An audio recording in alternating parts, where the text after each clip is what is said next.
Greetings and salutations, everybody. Welcome back to another entry as I head into some horror territory that I've always been very partial to, which is vampires. So before I continue, be sure to stick around to the end for some info as far as like what to expect for October for the channel. Okay. Anyways, with all that said, I'd covered previously the Fright Night films, which are my favorite vampire films, and I will put a link at the end of the video for those as well. But vampires in general have always been one of my favorites to explore in film. Maybe I saw Dracula, either Lugosi or Lee most likely, when I was really young, and it just kind of stuck with me, and I always found them to be very interesting, but who knows? But, I've always enjoyed vampire stories and the different ways that they can be told. I even checked out Twilight, knowing that I wasn't really the target audience for that, but, simply because I wanted to see how they portray vampires in that film. And my verdict is, franchise just wasn't really for me. I'm not the target audience. I'll just leave that one to the fans to enjoy their Twilight on their own. But for me, this vampire entry, I wanted to cover a film that came out a little bit over a decade ago, and that being Daybreakers from 2009, starring Ethan Hawke, Sam Neill, and Willem Defoe, the synopsis for which is as follows. In the year 2019, a plague has transformed almost every human into vampires. Faced with a dwindling blood supply, the fractured dominant race plots their survival. Meanwhile, a researcher works with a covert band of vamps on a way to save humankind. So, let me also add that this covert band of vamps is also populated by some of the rare remaining humans that are out free in the world, kind of on the run, as well as that our lead, played by Ethan Hawke, actually works for a company which not only farms blood from humans, but is also working on trying to find some sort of blood replacement since they are, running low on their supply. Now this one definitely felt like it had a lot more of a sci-fi feel to it than horror in some ways, focusing more on what the future would be like with most people having become vampires. And this is what really piqued my interest, was kind of seeing how that vampire society would run, how they would exist in general. And we get, a couple funny little things thrown in here, like they have blood in their coffee instead of cream.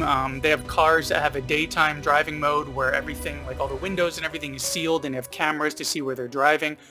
Or even seeing, a camera used with a monitor as kind of like a mirror since they don't have any reflections. We also get this idea of having these tunnels that go underneath the cities, or sealed, like light sealed walkways between buildings so they could go out and about during the day if they need to. We also get a pretty sad opening that shows just one of the issues, which is not aging. And that's an issue especially for in this scene where there's this little vampire girl who's never going to grow up. She's going to stay that age, physically forever. But, all of that is what I really found most interesting, seeing how they would exist if all of this was real. And it's a major aspect to the story as well, in that, how are they going to continue to exist if they are running out of blood? They're running out of humans to hunt down, and they haven't found a replacement yet. It's really coming up close on them that they're going to have this huge catastrophe.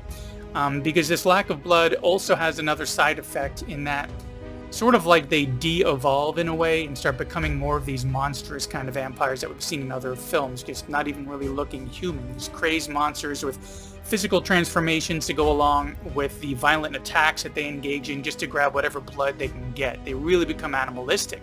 And our lead, played by Hawke, he's been working on this blood replacement for a while at the company that he works with. And now he gets involved in working with a group of humans that he came across who are also teamed up with some vampires who are having this similar idea of just wanting to fix the world if they can. Because it's not safe for humans and the vampires are running out of blood. In this group is where we get to meet Willem Defoe's character, who was one who was actually cured of being a vampire. So now they're trying to find a way to reproduce what had happened to him so they can create a cure for all the vampires out there. And of course, we have this big business in it that's still interested in kind of staying as vampires and continuing to farm humans for those who want the real thing, even if they make this hopefully cheap blood replacement that they can earn a lot of money off of. So even in this vampiric future, there's still, the almighty dollars still ruling everything. But for me, this film, while, as I stated before, it felt a little bit more like sci-fi than horror, specifically, it really had a lot going on that I enjoyed.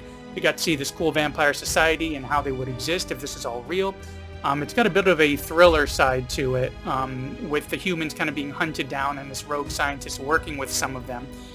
We have some really good effects in this. Bits of gore and violence, not for most of the film. It's pretty much just toward the climax that we really get a lot of gore going on.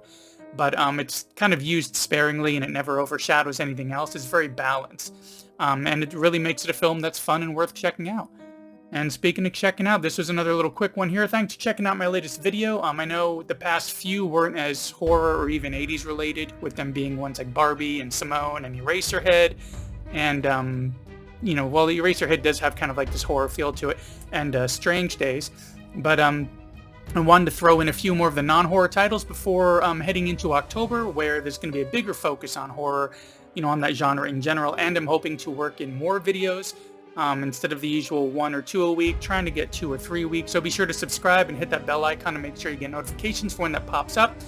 But anyways, that's all I have for this video for Daybreakers, which at the time of this video is available on some free services or ad-based services such as Tubi, Pluto, Plex, Freevee, and I believe even the CW app has it. So if this sounds interesting and you want to see how this film turns out, head on over and give it a watch. Thanks for coming by, and I will see you in the next one.